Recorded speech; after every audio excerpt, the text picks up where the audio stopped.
Hey everyone, Hunter here again. Hey, I'm going to start on a series of video tutorials on the new Moebius International ProStar kit. I just got one of these in and opened it up, and it looks pretty similar to the Lone Star as far as most of the parts. So what I'm going to try to do in this is pretty much start with the instruction sheet that we have here. When you open this instruction sheet up and go to the first step, that's actually painting the cab and the hood and stuff like that. Second step's on the engine. And then you get over to the third step where you start the suspension pieces. And also on the fourth and fifth step, you get into rear suspension and the frame. On my builds, I always start with the frame first so I can get the length of my truck and, you know, everything figured out. So I'm going to kind of jump around a little bit until I get some other videos made. So this first one is going to be on starting with step number 3, which is the front axle. Just a few things that I noticed as I was cleaning up the parts and, you know, just kind of looking at them. So if you have the instruction sheet there, just kind of follow along with me, and I'll give you some pointers on some problem areas and what to look for. First thing, we're going to go to step 3A, which is the front I-beam and a couple other small pieces. Now, the upper and lower retainers that go on there, those are pretty good. There's a small mold line in the lower retainers on both sides that needs to be taken out, but for the most part those pieces are pretty good. The front axle itself has a very large mold line in it, and it doesn't actually line up. The two mold halves, you can tell, we're off just a little bit, so it's going to take some substantial sanding and getting this smoothed out to make it look good. I've got this one here cleaned up and ready to go. Now, for you guys that may want to do competitions or whatever, on the one side of this I-beam, in the recess, there is 5 injector pin marks in there. For us guys that do competition builds, that's something that needs to be eliminated. I haven't taken them out of this one yet, but the easiest way that I found to do it is use a chisel blade on my number 11 holder. And that's how I get rid of them in these recessed areas like this. Now, there's 2 right up here in the very corners.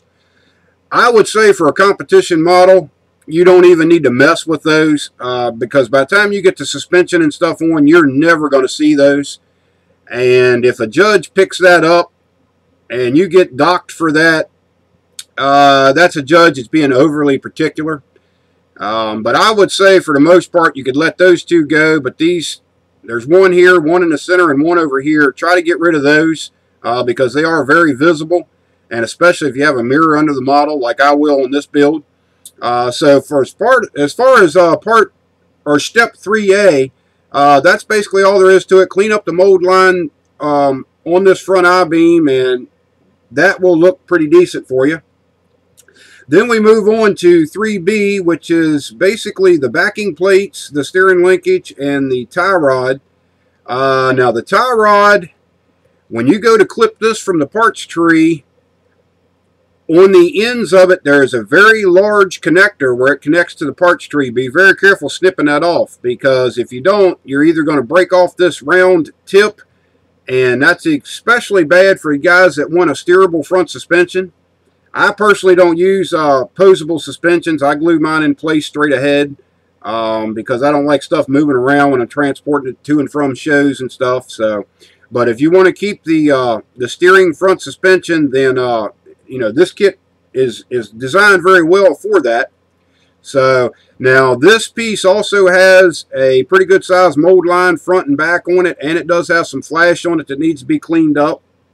But other than that, step 3B, everything is pretty straightforward. Small mold line on the steering linkage that I cleaned up. No big deal, just typical modeling basics on that. 3C, I didn't do anything with. I haven't done anything with the actuators yet because I am going to drill them to plumb all that stuff, so I haven't done anything there. We'll touch on that a little bit later. And same thing with the backing plates. I haven't done those. Now moving on to 4A, which is the front rear end. That thing is pretty bad when it comes to putting the two halves together. I did a little bit of shaving down and kind of, you know, doing some custom work with the pins where the two halves go together, and this thing is still bad. A couple other issues I've noticed with this is when you get this flat and ready to go together, the two halves, when you get your glue on there, put 2 clamps on this thing about right where the suspension mounts, and just set that to the side and let it dry. The rear end is not anywhere near as bad as this. It actually goes together real well. When you get it together and get everything glued up, you will have the seam line there that needs to be addressed. I've got this one cleaned up and ready to go. Now, another thing that I did notice on this kit is when you put these 2 rear ends together, if you stand it up on end like that and look at it, you will notice that it's got a bow in it, either to the front or the rear. I think this one was to the front, which is going to actually tow your your tires in, and you don't want that, especially on a competition model. So, you know, make sure you get these things kind of just, you know, all you got to do is kind of get in there and flex them a little bit and bend them so you've got everything going parallel on both of these. The little suspension pins that hang down, which are supposed to be bolts, they got a little bit of flash on them that you need to clean off before you try to slide on these locator pieces of the suspension. It just makes it go through the holes a little bit easier. But that's about it on the rear ends themselves. Actually, they're pretty decent. Front rear end's going to require a little bit of work to get right, but with a little bit of time and patience, it'll come out great for you. Moving on to the locator arms.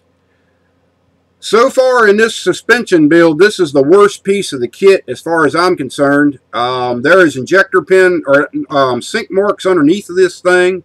There's sink marks on the bottom plate. They didn't fill in the top area here. It's just hollowed out. So I actually went in and put some putty in here and got this filled in, and I've got that smoothed out. Now this one here, this one has the putty on it, and it is now got a coat of Tamiya primer surfacer on it. I'll do that before I do any final priming on this. And before I go any further with that brings a good thing up here. I worked on a Lone Star kit last year, and of course I use House of Color paints, which are lacquers, and normally I do not use primers on my builds. I did find out that the House of Color paint that I was using will craze this plastic pretty bad. So make sure that you get some type of a barrier coat down, whether it be, you know, an acrylic paint or it's, you know, an acrylic primer. Now you can use a lacquer primer on this. If you do light coats, it won't craze it. I actually used on the frame that we're going to touch on a little bit later, I used Duplicolor lacquer primer on it. Worked real well. Sanded out real good. So definitely, if you're going to use any type of a lacquer paint on the moebius plastic, make sure you have a barrier coat down.